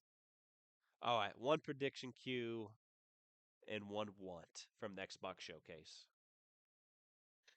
Um, this might be a little bit cheating, but my prediction is I know we talked a lot about all of the new price plans that they're planning on doing for um, the Xbox Live, or I don't even know if it's called that anymore, but like your online purchasing. They're talking about doing lots of bundles and stuff like that, add versions of that. I think they're going to go into a lot more detail. My prediction is they're going to go into more detail on that, give a much more clear picture, unless they've already done that and I've missed I've not seen that more information information. yet. But I'm going to say that they're probably going to set a lot of that in stone. And to no one's surprise, there's going to be a lot of you can get this with your Disney Plus, or it may not exactly be Disney Plus, but streaming services and everything. And I think their biggest selling point is going to be there's going to be a quote unquote free version of Xbox Live, an unpaid online way to experience online um, with them. My want, uh, um, this has been my want for a long time. I want them to just. I mean, this is the strongest, most out of left field want. I want them to be like, and we're really here the next couple years just going to team up with all of the other console companies, and we're probably just going to make a console that you can go buy that plays everything. Or we're going to fully fall into crossplay with Sony and everything else, and it's pretty much make it obsolete for whatever console you buy. The only thing that you may have in difference is the exclusiveness of certain games or certain IPs. And other than that, every mainstream major Call of Duty, whatever, all of those games that come out that are online, play with your friends, it doesn't matter what console you have, it doesn't matter. They're going to fully jump into cross-play heavy. That would be a crazy thing if it happened. But yeah, wait and see. It's just a So want. so we will definitely talk about that on the next pod, which will take place a week after I come back. So stay tuned for that. Now, it's not a Thick Boy Hours pod without some Pokemon talk. And Hell we yeah. got some interesting topics to talk about. So this weekend is the first regional, first big tournament, in-person tournament with Pokemon champions. Do you know where that tournament's taking place at? I don't. I just saw the stream. I got a little notification for the stream on YouTube not too long ago. Indianapolis, Indiana. Is it in It Indianapolis? is. It is at Indy. It's going on right now. I might just go there today when we're done with the pod. I just pulled up uh, play Pokemon Champion stuff on Twitter because I was looking for more Pokemon stuff. Yeah. So, regionals going on this weekend. Big Pokemon Champion stuff. Wolfie Glick is there. Some of the big names coming out. So, shout out to all the people participating in that. I'm going to go definitely watch the replay, see what some people are playing. Yeah. More Pokemon videos to come in the future. I've been sick, been busy with a lot of stuff going on in the background, so I've not put out a lot of Pokemon stuff. You can check out my Pokemon Champions review on my YouTube channel. But the top 12 Pokemon for phase one of this event. And that's just day one, obviously tomorrow, or sometimes day two. Phase two starts on day one, but these are the top 12 Pokemon. Number 12 at 14.4% is Farigiraf. Number, did I say 14? I meant 12. 12th Okay. Pokemon is Frigoraph. At 15%, number 11 is Glamora. At 10 is 16.3% is Sylveon. 21% at ninth is Floette. Um, Next is Aerodactyl at 22.5%. Next is Incineroar at 26.4%. Then the top six, number Okay. six, Whimsicott at 27.0%. Number five, Sneasler at 33%. Number four, which I thought this would be number one, is Charizard at 34.8%. Okay. Number three, at 44.7%, is Garchomp. Number two, at 48.2%, is King Gambit. At 50.3%, what do you think the number one Pokemon is?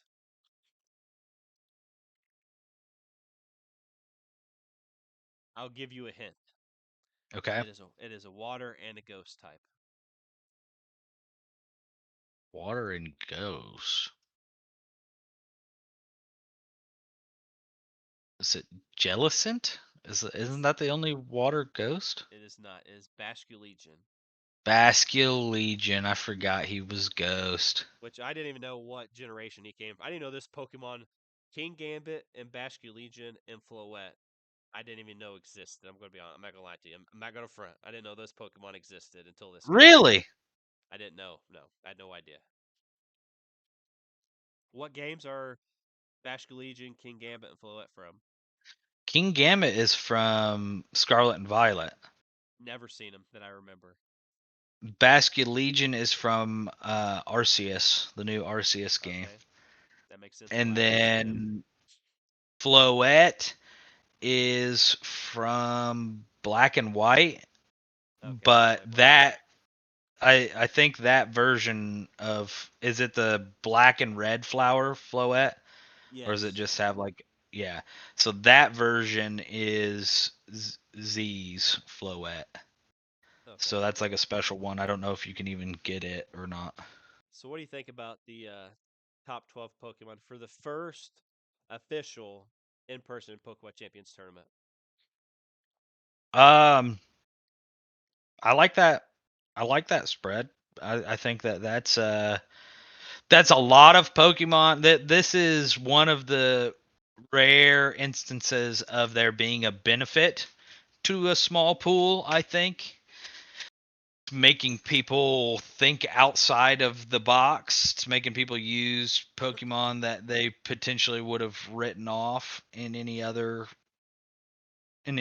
instance where they didn't have to use those Pokemon. So I think that's pretty cool. Uh, for Farigiraf, or however you say its name, I love that design of that Pokemon. I've loved Girafarig for a long time, so it's cool to see them in up there in the top.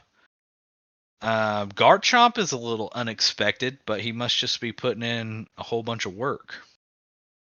A lot of people are doing, well, at least on the ladder, doing like dual megas to where you obviously have the one main mega, but the other one can be brought in a pinch. And I've seen a lot of people using Mega Garchomp kind of as a backup mega. But yeah, Okay.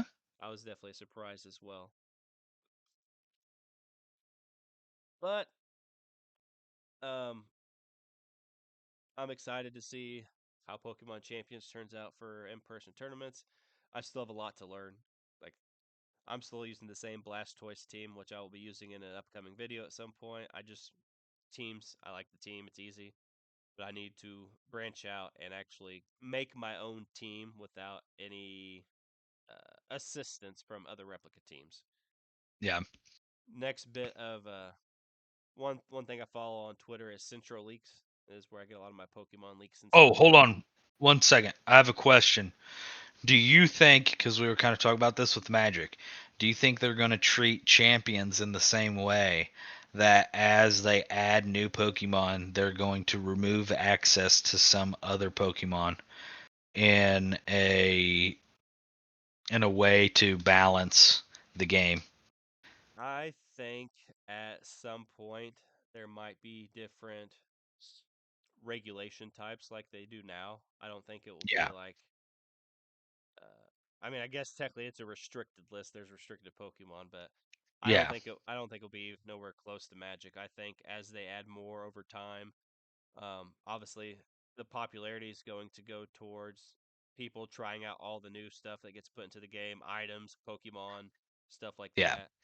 Um, but I think at some point when you get a plethora of like, there's still a crap ton of Pokemon that people are like. I just seen Wolfie make a Mega Golurk video, and like I had forgotten that Golurk even existed in Pokemon Champions. So there's a lot of Pokemon that still aren't used yet. So I think there's still like many diamonds in the rough to be discovered, so to speak. Sure. So I think it's just going to diversify more and more as more Pokemon and items get trickled in over time. I don't think when they release new Pokemon, I don't think it's going to be like a big influx. Like you think like a Magic set is like 196 cards to like I don't know 320. I'm just guessing numbers. I don't know specifically. So that's Yeah. 196 to 320 cards. I think maybe I don't know, maybe 12 to 16 Pokemon, or even less than that, could get released in updates. Maybe bring out 8 new Pokemon, 4 items, Yeah. because you think those 4 items can be used on any of those 8 Pokemon, or whatever the case may be. So I think they want to release a smaller number over time to keep the new players from being overwhelmed, which is one of the positive things I talked about in my review, is not overwhelming those new players with having every item, every Pokemon available. So I think they will probably do it little by little, and I think it will still be relatively diverse, unlike what happens with Magic. Yeah. I follow Central Leaks on Twitter. That's where I get my Pokemon leaks and articles from. And I've not played Pokemon Pocopia DLC, and Skags is not here to talk about how his girlfriend has been enjoying it. But from 2024 documents, the following areas were planned for the DLC. Note, we do not know how much of these things have changed since then. As for example, the Viridian area was actually going to be part of the base game and ended up being cut. So, these areas were in Pokemon documents that were leaked. So, potential, take it with a grain of salt, areas for DLC. Viridian area, and the description is a never ending, I think it meant to say burning forest of ash, but it says never ending burring forest of ash. Probably means to say burning. Cerulean area, a flooded city that has a hidden treasure. Cinnabar area, forever sealed dead volcano island. Lavender area, rotten tower that reaches the heavens. Celadon area, giant crater that reaches unseeable depth. What do you think about those areas if they are true for Pokemon Pocopia? That'd be really cool. I've already seen some cool things where people are like rebuilding towns. They're kind of mocking up different places from Pokemon and everything. So if you actually give us the areas where those towns are supposed to be, it'd be very cool to see somebody, because somebody will do it, fully scale out each of the towns and each of the areas and everything. So that would be really neat. I've talked about this before, like creative games like Minecraft or building bases in like Fallout 4, Fallout 76, any games where you have that creative aspect is sometimes I struggle to get into those games. However, you have a game like Pokemon Pocopia where I love Pokemon, so it might be able to draw me in. I've not played it on a Switch 2 yet. Some point I will. Um, I want to see some Johto areas. We know how big a fan I am of Gen 2. All those areas sound cool. I love Kanto. But I want to see Johto area. I want to see Eucritech City. I want to see uh, the Burned Tower where you fight all the fucking old sages. I want to see. I think it's called Tin Tower, where Ho-Oh is. I want to see all those special areas. I want to see the power plant where you go with Lance and fight the you kill all the electrodes or whatever. I want to see the Lake of Rage with the Red Gyarados. So those areas sound cool, and I hope that they keep putting out DLC for Pocopia because just like Animal Crossing, it's a game that pulls in even people that might not even like Pokemon. Yeah. I know people that don't like video games all that much, but they play Animal Crossing. So it has potential, and those areas sound cool. Looking forward to potential Johto ones. Next up,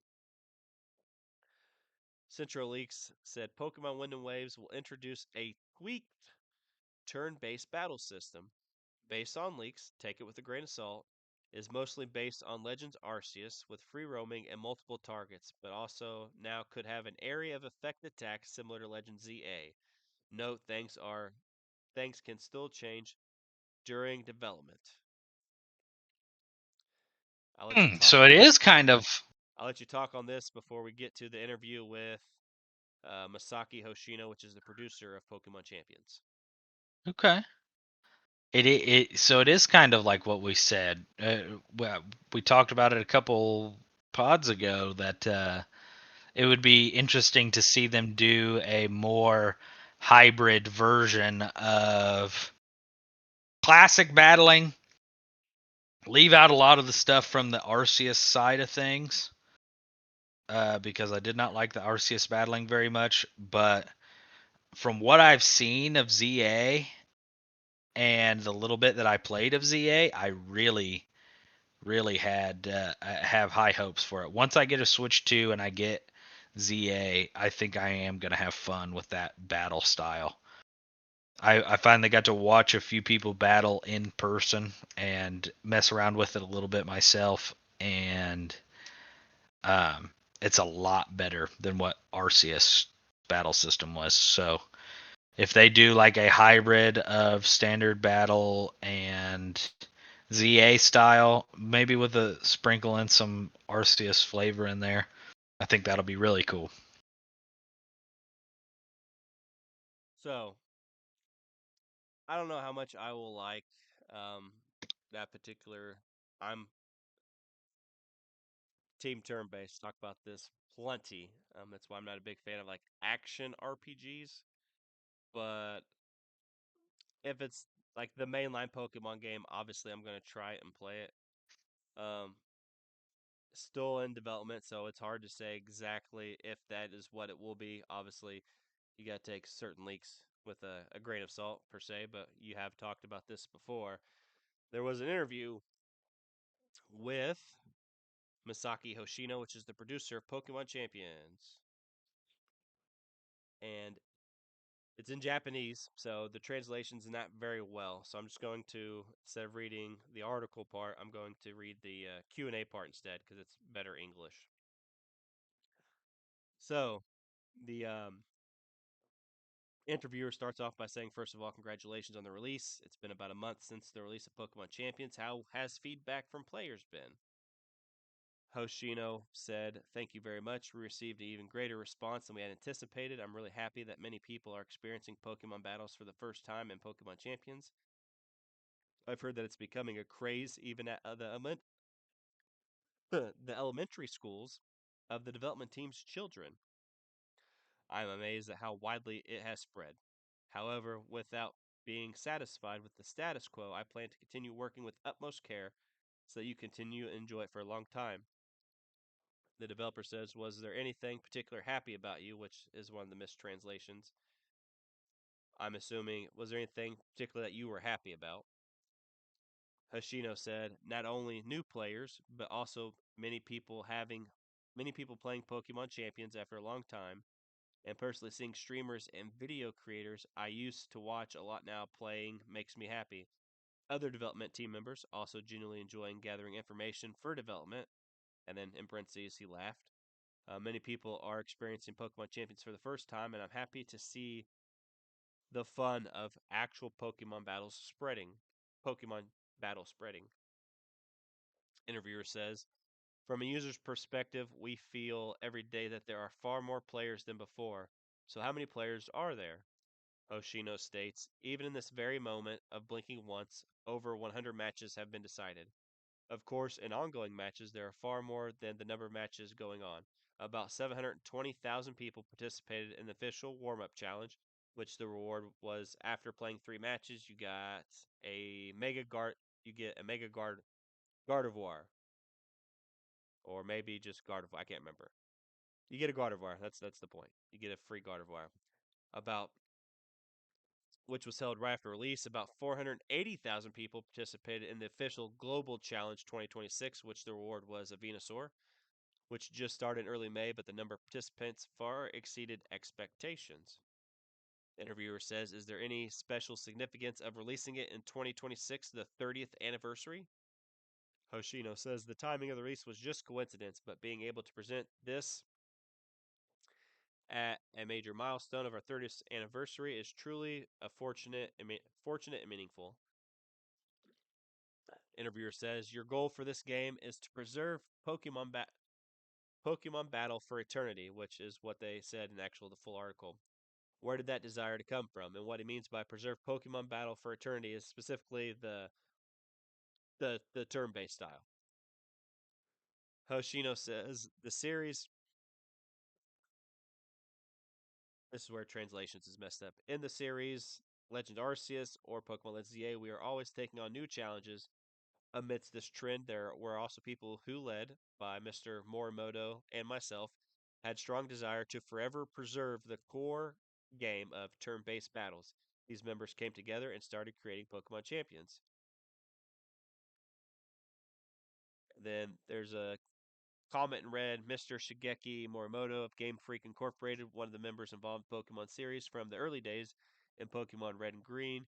He was responsible for developing the battle programs. Since Pokemon Ruby and Sapphire, he served as the battle director in its entirety. Interviewer says, for example, after Pokemon Wind Waves, scheduled for release in 2027, will you actively challenge yourself with new battle formats? Plural. Hoshino says no. Rather than talking about specific titles, Pokemon Champions is looking further ahead. In fact, I don't know what kind of battle format it is. For example, in a few decades, new Pokemon battles unbound by current norms might emerge. While everyone looks forward to it, we've also separated our beloved turn-based Pokemon battles into a dedicated title so you can enjoy them forever and in the future. Interviewer says, Hoshino-san, could you please tell us what made you love Pokemon Battle so much? He says, Pokemon Pikachu, it all started after playing. I'm sorry, but the translation's just very weird. Pokemon Pikachu, it all started playing a game. At that time, I had impressions of Pokemon was for kids, but after actually playing it, I realized how captivating it was that even adults could get hooked. My previous job was as a programmer involved in developing fighting games, so I was especially impressed by how outstanding the battle system actually was. Since then, I've been completely hooked on Pokemon battles. I have no idea how many Fukumaru eggs I've hatched so far, and there was even a time when it took me a whole 3 days to catch Terrakion, which is a battle ability. Actual Terrakion's a Pokemon, but looking back, the third might have had been pretty early. Even just the time spent raising Pokemon might not have been enough to count in the thousands upon thousands of hours spent raising. Interviewer says, what aspects of Pokemon battle do you find appealing? Hoshino says, my theory is that noting nothing beats the fun of people to people battles. Within this, I believe that through fairness and broad strategy, make the unique competitive games of PvP even more interesting. Moreover, 1,025 types of Pokemon now truly diverse. I think it's amazing that any Pokemon can thrive depending upon your strategy. This is one of the key things we always prioritize in Pokemon Champions. And there's a few more. I think it's great for new players that a diehard Pokemon Battle fan is making Pokemon Champions. Hoshino-san was not only involved in the development of Pokken Tournament, Pokemon Unite, and Pokemon Champions, but also enthusiastic player of Pokemon card game. showing his incredible passion for Pokemon. Hoshino says, "That's right. By the time of Pokemon battles in Pokemon Ruby and Sapphire, we're already hosting in-house tournaments, and we got really hooked on not sure what that word is, and even participating in world tournaments." And this pretty much just goes on the interview. I don't want to drag it on too much, but you talked about in the past about future iterations of Pokemon games being more real-time strategy or diversing its portfolio into different ways that battles can take place in games. So after hearing, I'd say half of the interview as I read it off, what is your thoughts now about Pokemon Champions, the turn-based battle system, and what you think future Pokemon games are going to bring to the fans? I think that was very, very smart of them, and with him saying that, that definitely means that here in the future, Pokemon, the way we battle with Pokemon and the way that things happen in the Pokemon games are going to be vastly different than what we know Pokemon to be, even right at this moment, even when we're right in the cusp of all of that changing. So for them to preserve the old battle style, I think that that makes a whole lot of sense. That's really cool that they're doing that. It gives me high hopes for things we've talked about before in other podcasts where it seems like they are shifting away from the turn-based stylings in the main series games. I think that they also realize that turn-based takes up too much time. We're in an age of attention spans aren't long enough to sit and strategize with a turn-based game, so they will just let you do a mini game for the battle. You can run around and dodge and command certain attacks and things like that, which is how ZA plays. And it seems it's a pretty good system as far as someone who's stuck in their ways like you and I are of the turn-based battling system. That way seems really that's a good step forward, and it still feels like Pokemon. So, um, yeah, it gives me high hopes because I hope that in the I I would even prefer if the gimmicks from the games stopped being these like terrestrialization and megas and everything else, and even if the gimmick was like, well, there's a new battle style now. So now we do, double battles is a thing, but now when you do double battles, um, make up a little something different that happens in the battling and stop focusing so much on, well, we got to give them a mega stone, or we got to give them a Z move, or we have to give them a terrestrialization, or we have to do this like Gigantamax. Instead of doing gimmicks like that, go back to, here's cool designed monsters for you to go out and find and collect, and all of the gimmick comes from the battle aspect of different things, different ways. I could see them incorporating puzzles at a certain point in time where it's like, oh, you had to go through the old gyms, like the old ice gym is the most notorious puzzle in the old games, where you had to like get your way to the gym leader. You could go back to doing stuff like that, but it's like, hey, you have to have a Pokemon that knows an electric type move or a fire type move to get through certain parts of this. And go back to the age of, we're forcing you into a box. You're going to have maybe one gym, you have to have three Pokemon that have certain types, or you can get lucky and have a dual type mon or something that can cover both those bases, but they have to know a specific move, or they have to know a specific type move. And I don't know, it'll be really interesting to see. You could change the terrain to where okay, there's puddles on this map, so if you can drag your Pokemon over and get them into the puddles, you're dealing extra electric damage because they're standing in water, or your electric attack now becomes an AoE because they're standing in water kind of thing. Um, the sky's the limit. It'd be interesting to see where they go.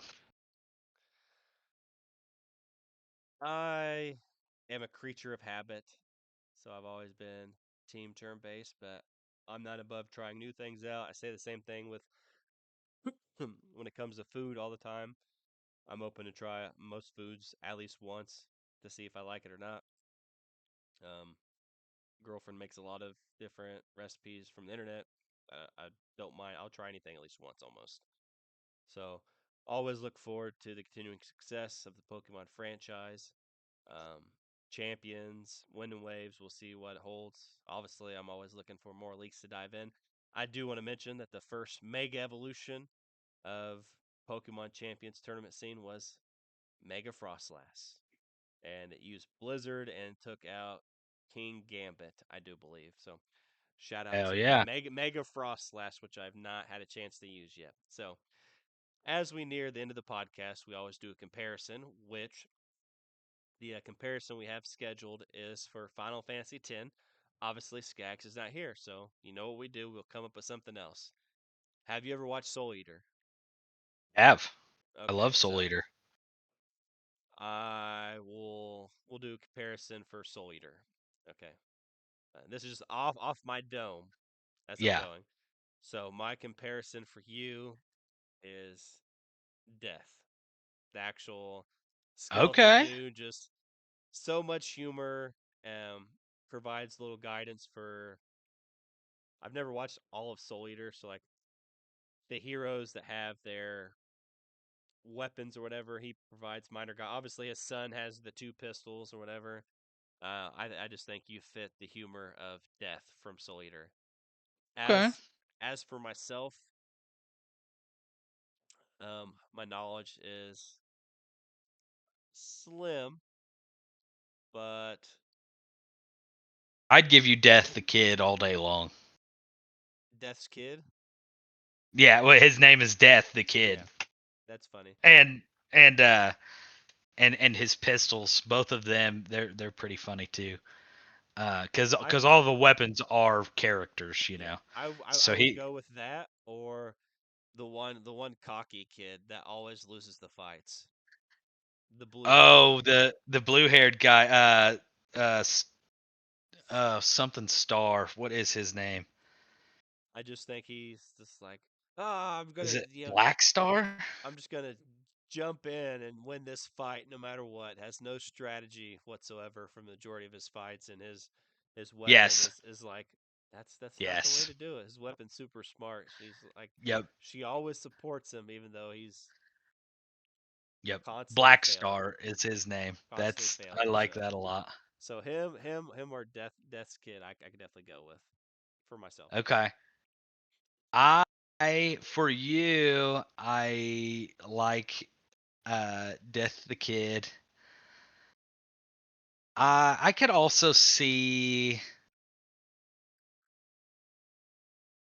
could also see Soul. He's kind of, I mean, he's one of the main characters, you know, so he's kind of uh good at what he does. For myself, I'm going Excalibur all day long. Excalibur, he's a weapon, Yeah, and he just have you met Excalibur yet in your watching of Soul Eater? I think so. It's been a while, but yeah, I think Yeah, so. he's the I don't even know, he's not really a guy, he's kind of just like a creature, but he has the little top hat and the cane, and he Okay, calls yeah, yeah. everybody a fool. And nobody can wield him because he's too good. And then somebody, I can't remember who, ends up wielding him. But I I love him. If you like Soul Eater, have you watched any of Fire Force? I have not because if you remember, we did the we had the one pod where we did the anime you should watch list, and I told you Yes. I used that for an article. So I went from Blood Blockade Battlefront to not long after I wrote that article and started watching Blood Blockade, they announced the Echoes of Aincrad. So I went straight from that to Sword Art, and when I go back, I got to watch. I'm not going to say the name right, but I got Kamega Kill, Akame got killed. Yeah. um, Revenger. Is that what it's called? Revenger. Revengers. Yep. And there was another one that you said that I said I was going to watch. I can't remember. I have to go back and look at the list. So those three are next on the list after Sword Art. I'm Okay. literally in the last anime, the last season, War of the Underworld. I don't know if the movie will be out by the time I finish, but then I will go watch those three. And you said Fire Force? Fire Force. That's another good one to add onto the list. It's in the same universe as Soul Eater. It's the Okay. same person who made Soul Eater too. So, I believe his name is. I don't remember. But the main character of Fire Force has a lot of similarities to Soul. He's got the sharp teeth and the goofy hair and everything else. So it's a good watch too. The story's really cool in that.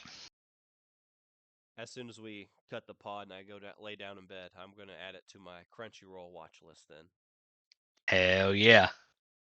So that's going to be all for episode 28 of the pod. We talked about lots of stuff. We covered the Lord of the Rings game being canceled, the new one being announced by Warhorse Studios. We talked about the metagame for the regional championship in Washington, D.C. If you made it this far in the episode, I do want to shout out to my buddy Joshua Stewart from Joplin, Missouri. He he's in our team chat that's not very active anymore, but the Joshua Stewart there, he qualified for his first ever regional championship playing. I think he played Modern Storm, which is a deck that hasn't seen much success, but he's just started branching into Modern. His first deck was a Goryo's Vengeance deck, his own brew of Goryos, and he played Storm. So shout out if you made it this far, Josh. Shout out to you, man. Psychotic Oompa is his alias on, Xbox or whatever the case may be. So congratulations on making your first regional championship. I don't know which one he will be going to, but shout out to him. We talked about the ban list. Interested to see what the future holds for all formats, even the ones I don't really play. Um, Always looking for Pokemon information. So if you ever have anything Pokemon you want us to talk about in the pod, any potential gaming topics, you can comment down below. It helps the YouTube algorithm for our small podcast and Dodgy Yeti's small YouTube channel. So anything you want to say before I give you your outro cue to the fans out there? Um, no. As you know, Q's going to be heading to Indianapolis. He's going to try to jump on all the regional Pokemon players heading that are going down to Yep. Indianapolis when the pod's over. Yep. Um, I'm you sneaking in. you can find him nowhere on social media. Um, Q, aka Short Round. Maybe one day we'll convince him. We'll see. You can find Dodgy Yeti on Twitch, on YouTube. Obviously, you're watching this. I'm not going to plug his Facebook because I don't know if he wants to plug Facebook. Vintage underscore ISO on Twitter. As for myself, you can find me everywhere. Usually some combination of C Unit 123123 or C Unit Chris Jones. Blue Sky, Twitter, Instagram, Threads, LinkedIn, Facebook, Xbox, Twitch, till I can get better internet, which is in the works. I need to call Comcast and Xfinity, and we'll see what we can do. But catch my speed runs over there and my YouTube channel, Chris Jones Gaming Network. Everything Skags always puts down in the description below.